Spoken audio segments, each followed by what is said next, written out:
Selamat tengah malam kepada para pendengar Ria 897 FM. Diteruskan Misteri Jam 12 berkongsi kisah pengalaman yang tak dapat dilupakan. Tapi peringatan pada anda semua supaya jangan mudah percaya, jangan terikut-ikut dengan apa yang diketengahkan dalam rancangan ini. Misteri Jam 12 yang pasti hanya sekadar hiburan saja. Sekiranya anda mempunyai pengalaman misteri, boleh hubungi saya Casey di 669-11897. 669-11897.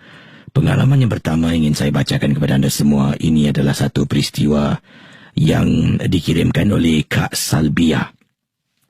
Beliau berkongsi satu kejadian yang menakutkan berlaku pada tahun 2011, di mana pada waktu itu beliau dan juga anaknya telah pun bercuti di seberang.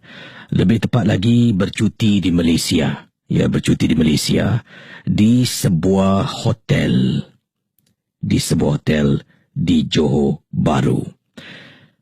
Pengalaman ini, kata Kak Salbia, satu kejadian yang amat menakutkan menghantui beliau dan anak gadisnya yang berusia 14 tahun. Pada waktu itu, mohon maaf kalau ia tidak sesuai, tapi kakak rasa kakak patut berkongsi. Jadi sedikit sebanyak tahu kenapa ia terjadi. Jadi katanya Kak Salbia, anak kakak yang berusia 14 tahun, anak gadis kakak ini badannya tidak bersih. Kami staycation di salah sebuah hotel di Johor Bahru selama lebih kurang 2 malam. Hanya kakak dengan anak kakak. Kakak ada anak bujang, tapi anak bujang kakak ni sedang menjalani perkhidmatan negara.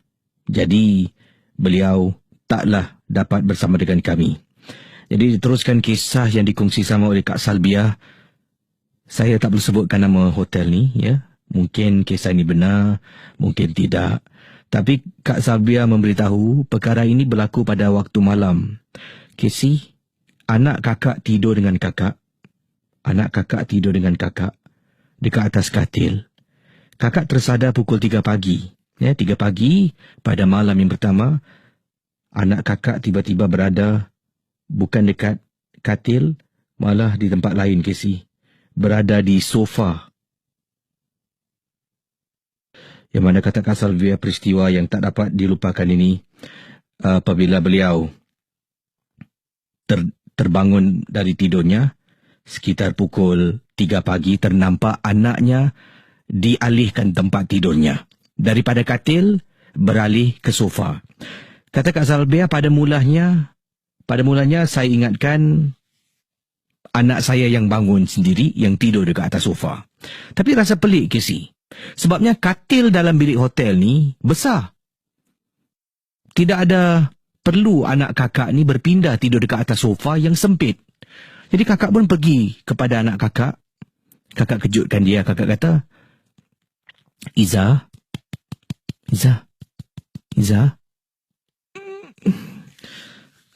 Ya mama. Kenapa Iza tidur atas sofa?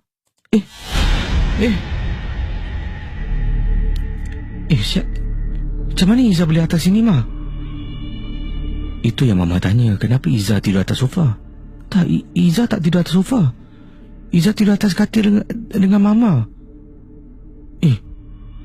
Kenapa, Ma? Kakak hanya boleh fikirkan mungkin anak kakak sleepwalk. Ya, sleepwalk tu berjalan ketika tidur. Tak apa. Mungkin Iza bangun, mengantuk, tak perasan. Iza tidur beralih tempat ni, tak? Tapi itu bukan anak kakak, Casey. Anak kakak tak pernah dalam sejarah hidup kakak membesarkan dia sleepwalk ketika dia tidur. Jadi kakak pun kejutkan dia, kata tak apa. Tidur balik atas katil, Anak kakak tidur atas katil, kakak tidur dengan dia sebelah-sebelah. Casey. Kita dua-dua terlelap tidur terus. Pendengar Ria 897 FM, anda bayangkan. Tiba-tiba, tadi kan nak dekat pukul 3 pagi kakak tersadar kan, 2 lebih 3 pagi. Tiba-tiba pendengar Ria 897, pukul 4 pagi, 4 4 pagi, anak kakak Mama? Mama? Mama? Iza. Iza? Anak kakak Casey tidur dekat sofa sekali lagi. Mama, siapa alihkan Iza, Ma? Waktu tu, kakak tahu ini bukan sleepwalk. Something is not right. Pendengar Ria 897 FM. Anda bayangkan, kakak tak tahu bagaimana nak jelaskan kepada anak kakak. Bagaimana nak jelaskan kepada anak kakak bagaimana dia boleh beralih ke sofa, sedangkan kakak menjadi saksi sebanyak 2 kali. 2 kali Casey dia beralih tempat tanpa kakak mengalihkan anak kakak, tanpa kakak ketahui apakah sebenarnya punca anak kakak berpindah tempat. Bayangkan, itu baru malam pertama. Keesokan paginya, anak kakak ketika sarapan dengan kakak dekat bawah bertanya, "Ma, what happened actually, Ma, semalam? Twice, Ma, twice. 2 kali, Ma. Iza tidur dekat sofa. Iza tak bangun tau, Ma." Entahlah, Mama pun tak tahu. Mungkin Iza bangun, Iza tak perasan tak? Tak mungkin, Ma. I'm not like that. Malam yang kedua, malam terakhir, what happened is, kakak dengan anak dah keluar, dah makan, jalan-jalan shopping. Kita lupa tentang apa yang berlaku malam semalam. Kita anggap ia adalah satu perkara yang anak kakak mungkin tak perasan yang dia bangun. Jadi malam yang kedua, Casey, kakak dengan anak kakak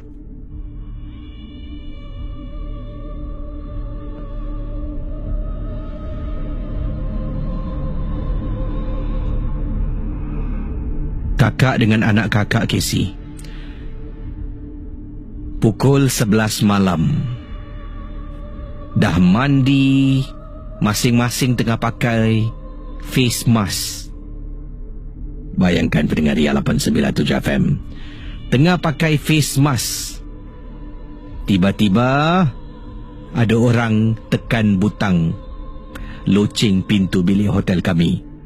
Ting tung, ting tung. Ma, siapa tu, Ma? Tak tahu pula. Iza ada call room service ke?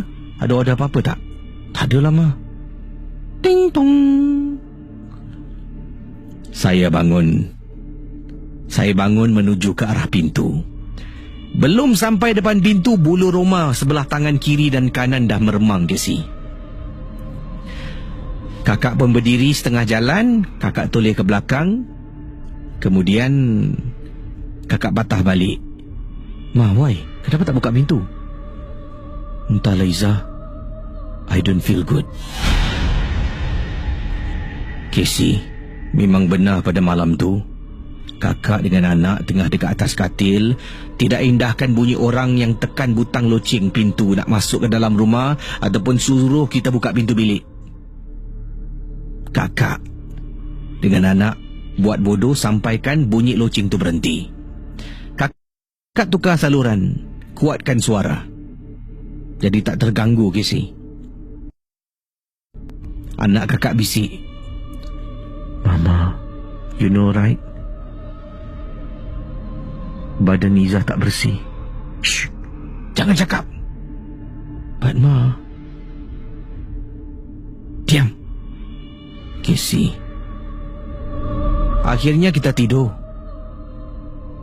Lampu semua buka.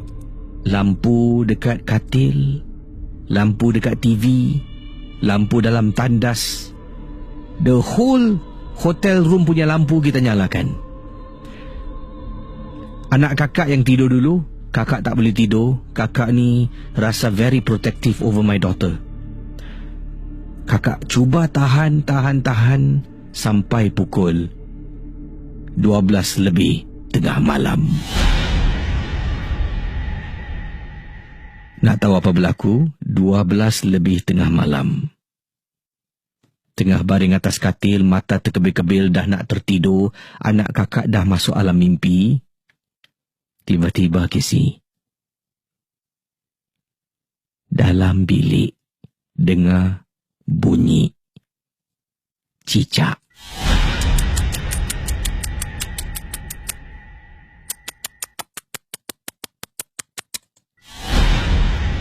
Kata orang, benda tu boleh menyerupai cicak. Bising Casey. Kakak sampai, shoo, shoo. Tapi mata cari, mana cicak ni? Cari Casey, mana cicak ni? Shoo, shoo, shoo. Kakak bangun dari katil. Berjalan dari satu sudut bilik hotel kami, jalan cari mana cicak. Casey, tiba-tiba kakak ternampak dalam bilik hotel ni ada almari. Almari ni ada pintu sliding door. Pintu sliding ni ya agak renggang sedikit. Jadi nampak bahagian dalam yang agak gelap. Kakak sumpah nampak ada orang tengah diri dekat dalam. Ini kalau dikatakan kakak jujur memang takut. Tapi oleh kerana kakak nak menjaga anak perempuan, kakak pun jalan sambil bersuara. Hoi, hoi, hoi! Kakak marah Casey. Sampai anak kakak terbangun. Mama, mama, mama, mama. Pergi dekat pintu almari, kakak tolak. Brung. Dalam tidak ada apa-apa pun. Malam tu Casey, gangguan dahsyat sangat. Kakak rasa mungkin memang benar. Badan anak kakak tak bersih. Sampailah ke pagi, sarapan, kita terus check out. Dan kakak berjanji, tidak akan lagi kakak menetap dekat hotel di Johor Bahru ni. Misteri Jam 12. Kisah-kisah yang anda dengar dalam rancangan nombor 1 radio Misteri Jam 12 hanyalah sekadar satu hiburan sahaja. Jangan mudah percaya. Jangan terikut-ikut dengan apa yang diketerahkan. Yang pasti, rancangan Misteri Jam 12 hanya sekadar hiburan. Baik, kisah seterusnya ingin saya bacakan kepada anda semua. Berhati-hati. Kata ini daripada Encik Husin. Assalamualaikum, Waalaikumsalam. Saya nak ingin berkongsi satu peristiwa. Berhati-hati sekiranya kita terima sesuatu dari seseorang yang kita derma. Ya, ini terjadi pada saya. Saya sedang berjalan di salah sebuah kawasan di Gelang. Saya dihampiri oleh seorang lelaki Melayu ni. Katanya, bang, boleh tolong derma tak bang? Ini adalah untuk bantuan dah lah. Jadi saya pun dengan hati yang ikhlas, saya keluarkanlah apa yang saya ada dalam poket depan ni. Saya pun masuk dalam tabung. Dia kata, bang, ambil ni. Tak payah. Bang, memang bang, siapa yang kasih sedekah ni, kita kena kasihkan ni sebagai tanda terima kasih. Jadi saya pun ambil benda tu, masuk dalam kocik seluar dan tak ingat pun. Tak tengok pun benda apa. Dia kasih, saya ambil masuk kocik sebab waktu tu saya sedang bergegas dekat kawasan Gelang lah. Jadi saya pun lakukan perkara yang saya nak buat pada hari itu. Sampailah habis pulang ke rumah. Jadi bila pulang ke rumah Casey, balik rumah tu saya gantung seluar saya yang ada benda tu dekat belakang pintu tu. Belakang pintu saya ada tempat cangkuk. Seluar yang saya pakai saya gantung dekat belakang pintu. Tidur malam dengan isteri, pintu tu memang tak tutup habis lah. Hanya rapat sedikit saja. Tengah tidur Casey, saya mimpi sesuatu yang menyeramkan. Saya mimpi macam saya kena tolak, jatuh daripada tingkat yang tinggi. Tengah jalan ni, saya tahu saya dekat rumah, estate perumahan. Tengah jalan-jalan, tiba-tiba dari belakang rasa macam ada orang tolak saya. Tahu-tahu saya macam rasa saya jatuh dari tingkat yang tinggi. Saya terkejut dalam mimpi, dalam tidur saya, sampaikan saya terbangun. Terbangun ke sih? Astaghfirullahalazim. Dan rasakan macam betul tau. Perasaan kena tolak tu, jatuh dari tempat yang tinggi, macam betul. Jadi saya duduk sekejap. Saya istighfar. Tiba-tiba saya terperasan Casey. Bilik saya ni gelap, tutup lampu semua. Memang gelap. Pintu bilik saya memang tak tutup habis, rapat. Belakang pintu bilik tu tembok tau Kisi. Dekat belakang antara tembok dan pintu bilik tu ada gap kan. Dekat situ tempat yang paling gelap dalam bilik, belakang pintu bilik tu, yang mana saya gantung seluar, saya nampak ada perempuan bongkok. Betul Kisi. Secara jujur saya tak bohong, saya nampak dengan mata saya ada perempuan dalam keadaan bongkok berada dekat belakang pintu bilik tidur saya. Saya tenung dan tenung, baru saya terperasan dia pun tengah tenung saya. Jadi saya ingatkan, ni aku mimpi ke apa ni?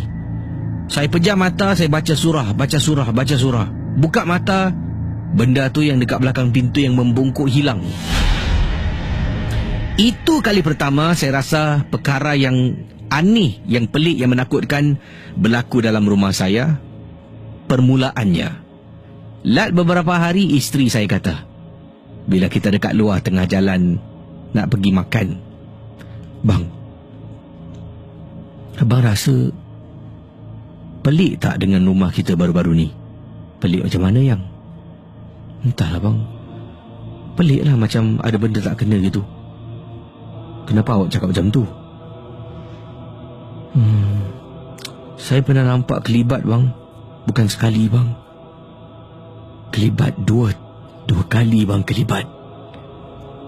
Orang masuk bilik sebelah." "Awak nampak bila, pukul berapa?" "Selepas waktu asar bang. Saya ni dekat dapur. Tiba-tiba saya toleh tengok ruang tamu sebab dengar orang beri salam. Jadi saya nak jenguk, tengok dekat ruang tamu, pintu depan memang saya buka," kata isteri saya. "Jadi bila saya jenguk, saya nampak dengan jelas ada kelibat orang masuk ke dalam bilik sebelah." Waktu itu pendengar Ria 897 FM dah tahu dah ada benda yang tak kena berlaku. Tapi apa nak buat, kita harus lawan. Jangan tunjuk yang kita lemah dan akan kalah. Jadi diteruskan kisah pengalaman misteri yang diceritakan benar ataupun tidak. Ingat, rancangan MJ12 ini 100% hanya sekadar hiburan saja. Suami dah nampak, ya. Suami dah nampak, isteri pun dah nampak beberapa kali kena gangguan. Dan yang paling menakutkan sangat-sangat, apabila tengah tidur, bukan dekat dalam bilik tidur, dekat dalam bilik tidur ada TV. Saya dengan isteri duduk dekat katil tengok TV. Tiba-tiba isteri kata, "Bang, abang tengok pintu bang. Siapa main pintu tu bang?" Kisi, sumpah Kisi, pintu bilik saya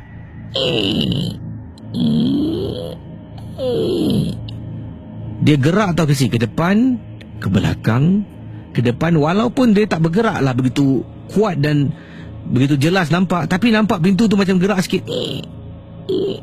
Macam ada orang tengah ulur tarik, ulur tolak. Macam tu lah. Saya pun bangun. Saya kata, "Aku tak kacau kau, kau jangan kacau aku, jangan kacau isteri aku." Saya pun baca surah. Kesi, pertama sekali saya baca surah Al-Baqarah. Ayat yang pertama tu saya baca surah Al-Baqarah sampai satu bahagian saya berhenti. Bila saya berhenti, pintu bilik saya tiba-tiba pam, dihempas dengan begitu kuat. Saya rasa tak sedap hati. Perkara ini saya minta bantuan seorang rakan saya yang memang mahir dalam bidang ni. Teman saya datang, tengok rumah, periksa rumah. Katanya rumah saya okey, tapi ada satu perkara yang tak okey. Ada benda suka singgah datang rumah kau. Ada tak? Dia tanya saya. Dan saya beritahulah ada. Kebelakangan ni isteri aku nampak kelibat. Aku pun kena gangguan. Kita tengah tengok TV, nampak lagi. Kita cuba jelaskan. Bayangkan apa yang berlaku.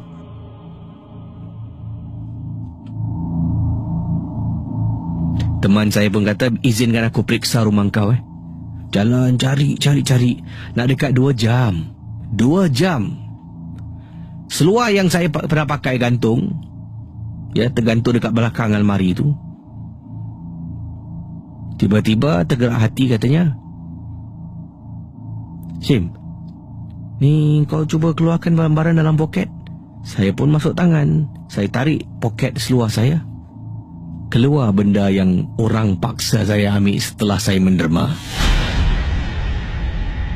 Rupa-rupanya punca gangguan dalam rumah kemungkinan, kata teman saya, daripada benda ni.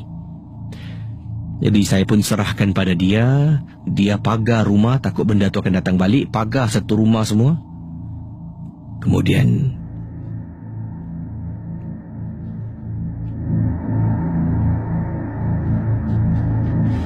dia ambil barang tu, dan tak tahulah dia hapuskan ke, dia simpan ke. Tapi yang penting, barang yang mengganggu saya sekeluarga, teman-teman, katanya di sini, adalah barangan yang saya ambil setelah saya menderma sedekah. Orang yang kata, ambil bang, ini sebagai sagu hati. Misteri Jam 12. Kisah-kisah yang anda dengar dalam rancangan nombor 1 radio Misteri Jam 12 hanyalah sekadar satu hiburan sahaja. Jangan mudah percaya, jangan terikut-ikut dengan apa yang dikedegakan. Yang pasti, rancangan Misteri Jam 12 hanya sekadar hiburan. Okey, ini ada kisah daripada pendengar kita bernama Rizman berkongsi peristiwa. Katanya, Assalamualaikum, Waalaikumsalam. Saya ada 2 orang anak gadis. Saya ada seorang pembantu rumah. Dan ini terjadi dekat rumah saya. Pembantu rumah saya ni adalah pembantu barulah. Yang lama telah pun bertukar kepada yang ini. Yang lama berkhidmat dengan keluarga selama 5 tahun. Dan harus pulang ke kampung. Sebabnya dah wang simpanan dah cukup untuk dia menyara keluarga, memulakan perniagaan. Memang berat memang rasa berat nak tinggalkan, nak benarkan dia pulang. Tapi kita pun tak menjadi seorang manusia yang pentingkan diri sendirilah. Dia pun ingin membina hidup dengan keluarga dengan lebih baik lagi. Dapat khidmat pembantu seterusnya. Pembantu saya yang seterusnya ni okey, tapi cuma ada satu je. Dia boleh nampak benda-benda yang saya, isteri, tak boleh nampak. Saya ada dua orang anak gadis. Kedua-dua anak gadis saya kadang-kadang boleh ternampak. Itu pun dengan cara tak sengaja. Tapi pembantu rumah yang baru ni boleh nampak bila-bila masa. Masuk dalam rumah, perkenalkan, ni keluarga, ini bilik tidur dan sebagainya. Saya buat isteri saya bawa dia turun bawah orientation lah. Okey, ini supermarket, berapa jauh jarak nak jalan balik rumah, berapa cara nak jalan pergi sana. Okey, jalan gunakan jalan ni, ada sheltered walkway kalau hujan. Ya, ini pula tempat ini, tempat kita tunjukkan dia sekitaran rumah kita. Jadi senang nak suruh pergi kedai, nak suruh buat tu buat ni. Dan beberapa malam kemudian, pembantu rumah dia sedang solat, sedang solat. Dia beri salam kiri kanan. Dan apa yang berlaku ni, pembantu rumah saya yang saya katakan boleh nampak, gunakan nama samaran Siti lah, bukan nama sebenar, Siti. Jadi Siti ni boleh nampak. Cuma kadang-kadang bila dia nampak tu, dia tak tahu nak bezakan. Melainkan yang dia nampak tu wajah yang hodoh, muka yang menyeramkan. Ya, tu boleh dibezakan. Tapi kalau yang dia nampak ni sama seperti manusia, dia tak akan tahu itu bukan benda yang dia nampak. Itu bukan manusia yang dia nampak, tapi adalah makhluk halus yang dia nampak. Seperti contoh, dia tengah solat maghrib, dia pun habis solat, beri kanan kiri, beri salam kanan dan kiri. Kemudian dia terperanjat dekat atas katil, atas katil bilik tidur pembantu rumah.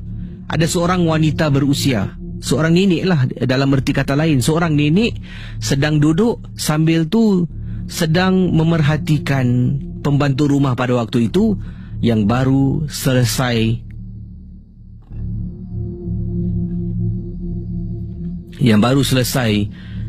menunaikan solat maghrib. Jadi pembantu rumah ingatkan dekat atas tu adalah nenek kepada anak-anak saya, iaitu ibu saya lah, ibu saya ataupun ibu isteri saya. Dah habis dia terperanjat lah. Dia pun lipat sejadah cantik-cantik, dia letakkan dekat depan. Dia keluar daripada bilik itu. Kemudian apa yang berlaku? Dia cari isteri saya. Kata, ma'am. Kemudian isteri saya tanya, kenapa? Saya pun tak dengar. Saya yang dekat ujung tu datang je si, nak tahu. Kenapa? Dia pun beritahu yang nenek kepada cucu anak kami lah berada dalam bilik dia, tengah duduk atas katil. Mungkin ma'am dengan sir dan si cari dia dekat sana. Jadi apa yang berlaku pendengar dia 897 FM? Bila dia cakap nenek, iaitu nenek kepada anak-anak saya lah. Nenek siapa? Dalam bilik lagi duduk di atas katil katanya. Kita pun pergi berempat, tengok dekat atas katil. Memang tidak ada sesiapa pun. Ya Allah, pada waktu itu darah saya dah betul-betul berderau, Casey. Saya dah tahu sesuatu tak kena dalam rumah. Kemudian pembantu rumah pun tahu. Kita dah hajar dia. Itu bukan nenek budak-budak. Ya, jadi anda bayangkan, dah beritahu itu bukan nenek, sebabnya ibu aku, iaitu mak saya lah. Katanya teman kita, ibu aku udah lama meninggal dunia. Isteri saya ada ibu, masih ada lagi mak. Masalahnya, mak kepada isteri saya pula tak boleh keluar rumah. Jalan sorang-sorang, mesti ditemani oleh seseorang. Jadi perempuan apa yang ada dekat atas katil? Itu baru satu, Casey. Belum lagi termasuk hal-hal yang lain dalam rumah yang dia ternampak.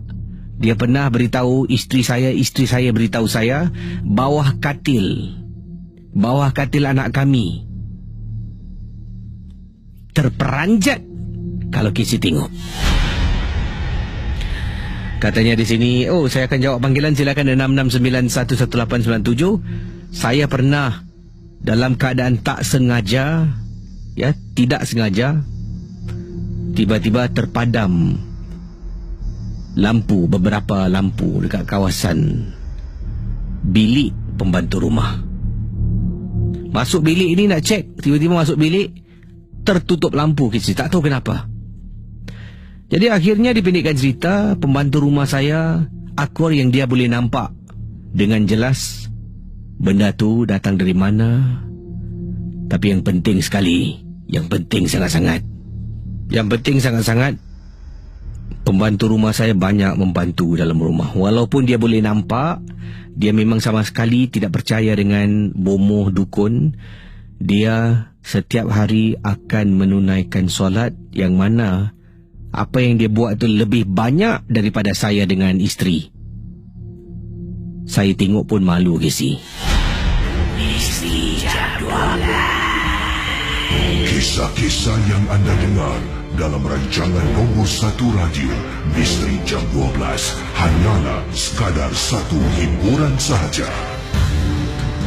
Jangan mudah percaya, jangan terikut-ikut dengan apa yang dikedegakan. Yang pasti, rancangan Misteri Jam 12 hanya sekadar hiburan. Hello Ria, selamat tengah malam ataupun selamat pagi. Assalamualaikum. Waalaikumsalam. Siapa bercakap ni? Kak Siti. Kak Siti. Panggilan dari mana Kak Siti? Daripada Gelang Baru, Kalang Baru. Tadi baru cakap cerita tentang Gilang Ada orang jual ni dia. Jadi Kak Siti, kisahnya tentang apa? Silakan. Kisahnya dalam bulan 2 gitulah. Dalam tahun ni juga. Pasal tadi Kak Siti dengar orang cerita pasal dia duduk kat hotel seberang. Kak Siti pun kat sana juga cerita, tapi tak tahu tadi sama Johor di Johor lah. Saya di Johor. Oh. Waktu tu Kak Siti dari 6 orang lah Kak Siti. Tak, yang ada suami isteri dua-dua. Jadi Kak Siti dengan anak saudara lah, pasal anak tak nak ikut. Jadi kita check in dalam pukul 2:30 petang gitu. Dalam satu bilik tu semua ada teman-teman yang disebutkan tadi lah. Yelah. Jadi kat Siti kita naik, kat Siti dapat tingkat 23 tau. Oh, tingginya. Tinggi. Jadi kita pun dah check in masuk dalam 2:30. Jadi waktu naik lift tu, kita dah naik kat Siti punya hotel, kita tengah cari, kita ujung ke hujung tau. Tapi kat Siti kita belok ke kanan dah keluar lift terus ujung ke ujung. Jadi kita terus masuk, kita sama-sama masuk kemas lah barang-barang yang kita dah nak tidur sana dalam 2 hari gitulah. Jadi kat Siti rasa macam tak sedap. Kenapa ni hotel memang sunyi lah kan. Tapi tak kisahlah, kata kakak Siti, mulut jaga, jangan celupar lah. Tidak, pasal kenapa tak heran tau, pintu yang hujung tu yang ngadap kita terbuka tau, nampak direct. Kata Kak Siti, kenapa pintu dia terbukanya? Dah masuk. Jadi Kak Siti masuk, dalam pukul lepasan kita keluar lah. Dalam pukul 9:30, pukul 10 kita balik. Dan malam dah solat semua. Masing-masing bilik cuma 2. Kak Siti tidur dekat sofa dengan anak saudara Kak Siti yang umur 20 tahun gitulah. Jadi Kak Siti ni tidur, kita tidur. Cuma tak berbual dalam pukul 1-2 Kak Siti kata, dah tidur lah, dah malam kan. Jadi semua tidur, Kak Siti pun tidur. Kita baring lah dekat sofa tu. Yang lain tu masing-masing dalam bilik lah. Kali Kak Siti tengah tidur tau, macam anak saya Kak Siti nak tidur lah, cik kata. Tidur lah, dia pakai earpiece. Kak Siti tidur pakai, pasal kita tidur kat luar, Kak Siti pakai selendang tau, selendang jilbab gitulah. Jadi panjang gitu. Jadi Kak Siti kat sini aircon kan, tak ada kipas lah. Jadi baring. Kak Siti dalam pukul 2:30, 3 tu, Kak Siti baring. Kak Siti rasa tau, siapa yang tarik aku punya kain selendang ni ya? Kak Siti tengok, selendang garing. Dia tarik. Sejuknya kan, rasa sejuk lah. Abang dia tu, siapa ni tarik ni? Salah, Kak Siti baring lagi sekali. Lepas tu Kak Siti kejut anak saudara Kak Siti. Bangun lah. Tarik kain nak kejut cik, ada apa? Tak ada lah cik, tak dengar earpiece, tak dengar apa-apa pun. Okey lah, baring lagi. Kak Siti baru baring sekejap lagi. Lepas tu selendang Kak Siti ni, dia tarik lagi tau. Habis Kak Siti rasa macam tak sedap lah. Siapa yang tarik sampai ke sejuk tau. Jadi Kak Siti kata, siapa yang tarik selendang? Saya ketuk bilik dengan kakak Kak Siti cakap, tak sedap lah aku tidur kat luar dengan anak kau. Okey, tapi rasa macam tak sedap gitu. Jadi Kak Siti buka lampu lah. Tidur tu buka lampu. Pada tak tidur 1 hari tu lah. Itulah Kak Siti kata, seramnya bagi Kak Siti itulah. Kita tidur tu yang dikacau tu. Tapi Kak Siti tak boleh tidur lah 1 hari tu. Tak tahulah hotelnya sama ke tidak ya. Tapi Kak Siti hotel tingkat 23 yang Kak Siti Tapi kalau siapa yang nak pergi tempat tu, jaga-jagalah. Kalau tingkat 23 tu ada bilik kosong, jangan ambil lah. Kesian kan. Itu saja. Terima kasih Kak Siti Terima kasih. Sama-sama. Kembali. Baik, itu dia kisah pengalaman yang diceritakan oleh Kak Siti. Salah sebuah hotel, tak boleh sebutkan nama hotel. Kita pun tak tahu kisah ni benar ataupun tidak. Dan tak naklah nanti satu hari tu tak ada orang datang hotel aku ni. Ni awak apa yang salah? Dah salah kita pula Jadi terima kasih sekali lagi. Melainkan kalau katanya di sini kalau nak bercuti, tapi Kak Siti pun tadi kata dia bercuti sebuah hotel sampai 6 orang dalam satu bilik macam mana kalau yang pergi setakat anak beranak ataupun tunang dengan tunang pula isteri dengan suami berdua pun kes kronik juga. Jadi saya akan simak sebentar nanti. Dan pendengar Ria 897 FM, terima kasih pada anda semua yang sedang mendengar Misteri Jam 12 bersama dengan saya Casey. Kita dengar pesanan berikut ini. Baik, kita kembali bersama dengan Misteri Jam 12 di Ria 897 FM. Dan tadi saya mendapat panggilan daripada seorang pendengar yang berkongsi satu peristiwa. Dan beliau menceritakan tentang yang mana anaknya yang berusia 4 tahun seringkali dekat dalam rumah mengatakan dalam rumah. Anda bayangkan bila dia ceritakan pada saya yang mendengar di ujung talian ni pun rasa meremang. Dan beliau berkongsi, katanya minta maaf Casey tak dapat on air. Sebabnya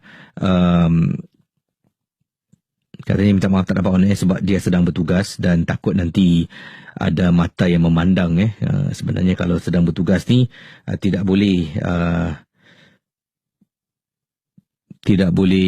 mendengar ataupun mendengar radio lah, ataupun menggunakan internet dan sebagainya. Jadi inilah kisah yang diceritakan, entah benar ataupun tidak.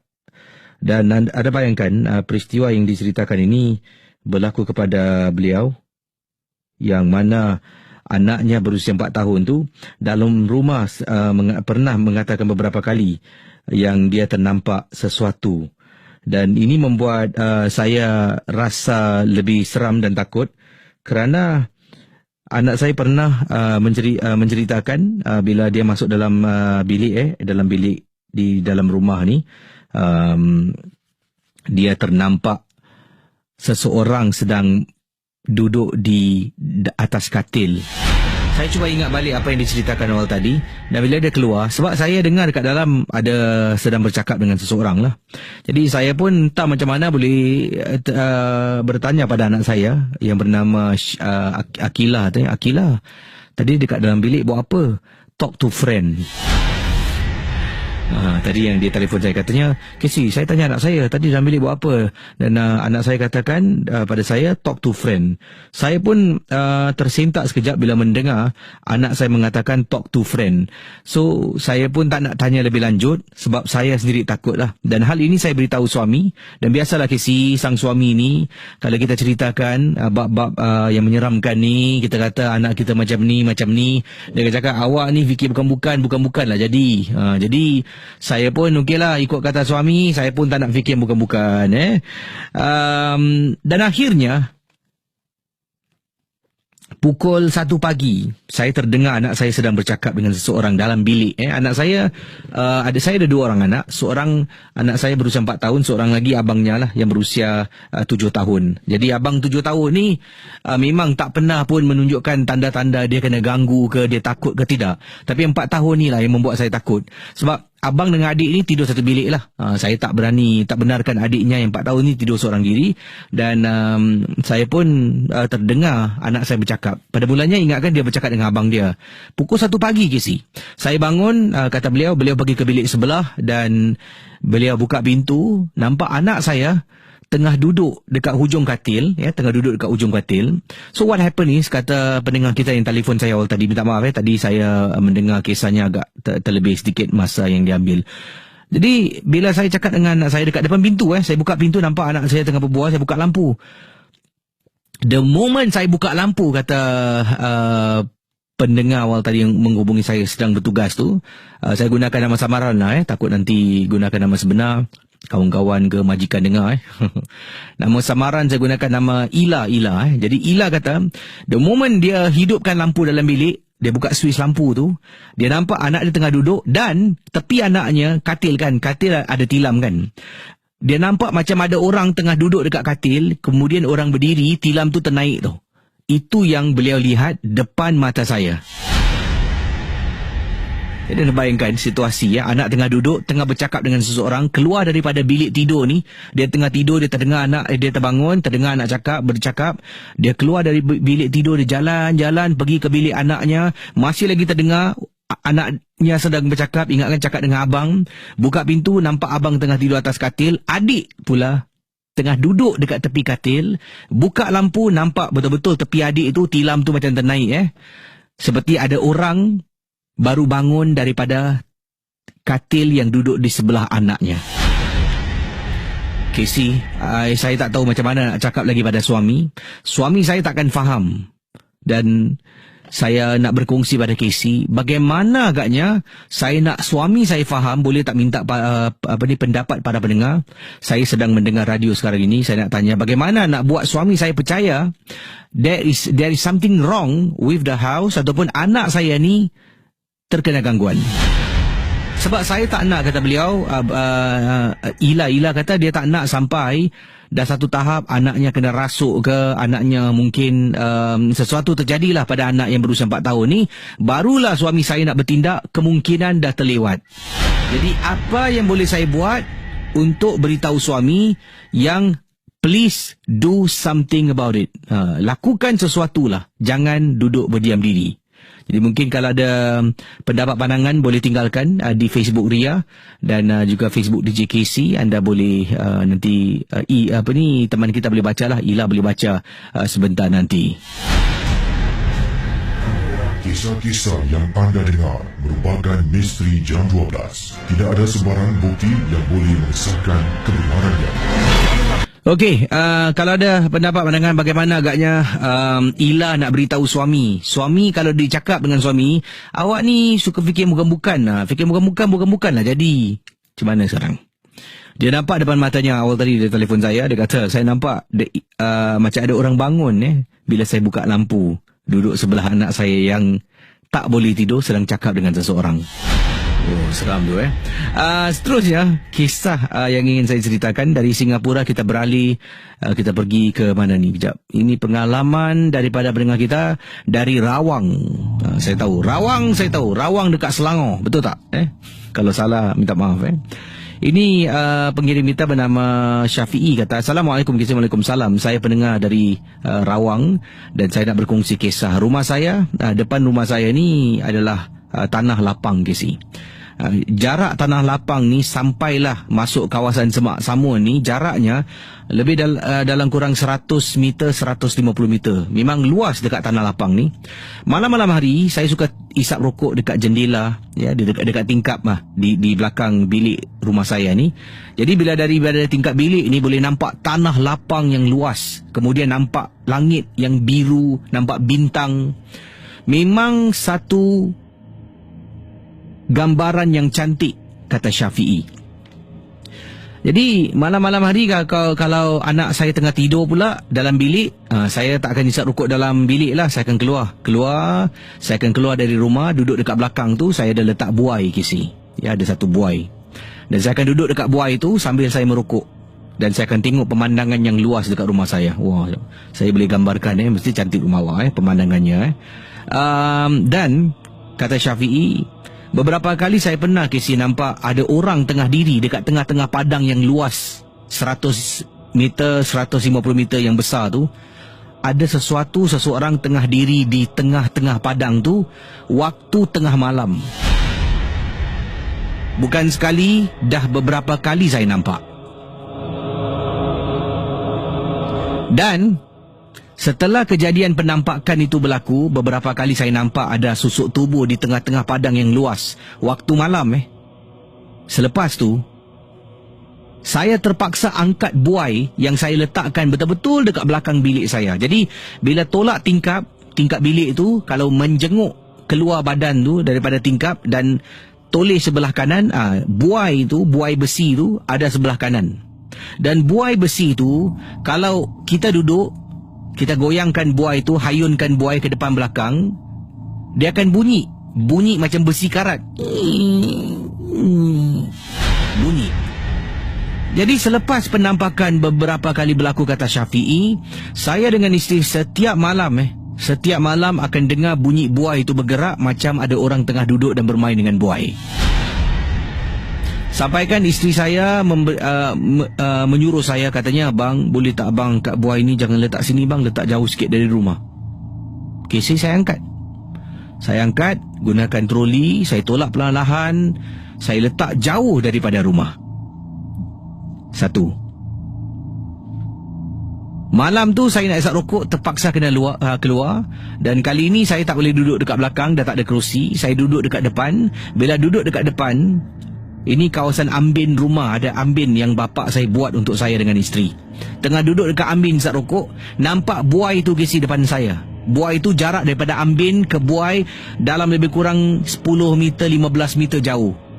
Tengah isap rokok, tengah embus, saya tengok, betul ke? Dalam hati bertanya ni, betul ke bunyi buai malam-malam tengah tidur? Saya tenung. Tak ada apa-apa lah, mungkin agaknya angin tiup pada waktu itu. Pada waktu itu, kata beliau, Sekali saya hembuskan lagi. Tersedak Casey apabila saya ternampak dekat buai itu ada orang tengah duduk. Seseorang ni, kemungkinan seorang perempuan sebab rambut panjang, membelakangi saya, sedang duduk dengan buai itu, di atas buai itu yang hayun, dihayun ke depan, ke belakang, ke depan, ke belakang, ke depan, ke belakang. Saya nampak dengan mata saya sendiri kisah ada orang tengah duduk. Saya terus matikan rokok, masuk dalam rumah, kunci pintu, naik atas katil dan tidur sampai ke pagi. Dan saya tahu, baru saya percaya, selama ni saya agak rasa curiga, betul ke bunyi buai itu ada orang duduk? Selepas saya nampak depan mata saya yakin benda ini boleh berlaku. Kisah-kisah yang anda dengar merupakan misteri jam 12. Tidak ada sebarang bukti yang boleh mengesahkan kebenarannya. Itu dia kisah yang dikongsi sama, pengalaman-pengalaman diketengahkan dalam rancangan Misteri Jam 12 di Ria 897. Tadi dari Rawang, Selangor. Terima kasih pada orang Rawang, Selangor, Syafi'i yang sedang mendengar Misteri Jam 12. Okey, ini kisah selanjutnya. Ini datang daripada wow.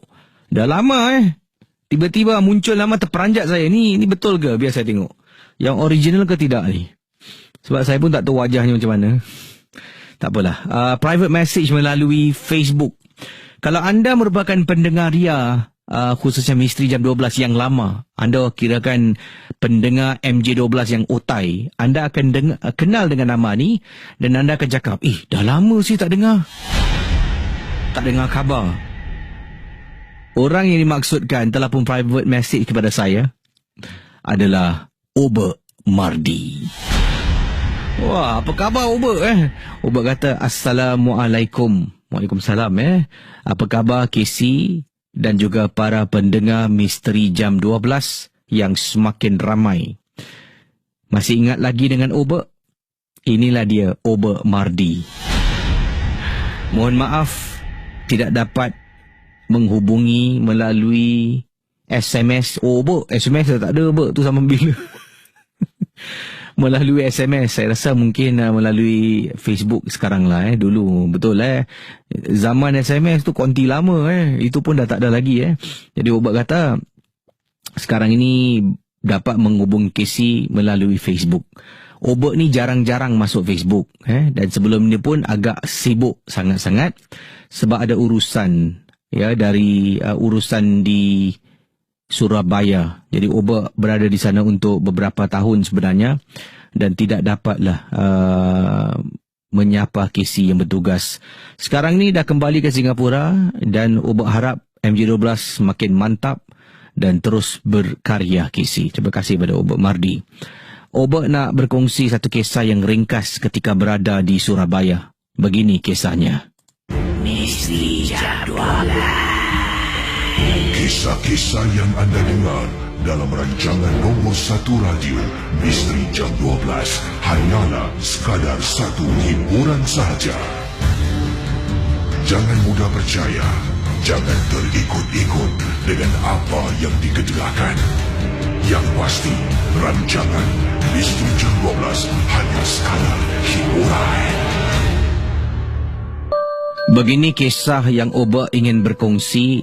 Oba ringkaskan saja pengalaman Oba ini. Ini berlaku di sebuah pantai yang dikenali sebagai pantai ini pantai yang angker. Angker ini kalau bahasa Indonesia mengatakan tempat yang seram, yang keras. Ini pantai Kenjeran. Minta maaf kalau sebutannya salah. Di Surabaya. Kalau Casey tanya dengan orang-orang yang menetap di Surabaya, mereka pasti kenal dengan pantai Kenjeran ini. Oba telah pun dibawa ke pantai ini. Sebabnya mereka semua tahu yang Oba ini juga mahir dalam supernatural. Jadi Oba bersama dengan seorang sahabat yang mana Oba dengan beliau menuntut ilmu Casey. Satu ketika dahulu, sekarang dah tidak lagi lah. Jadi kita pun pergilah ke pantai ini untuk mencoba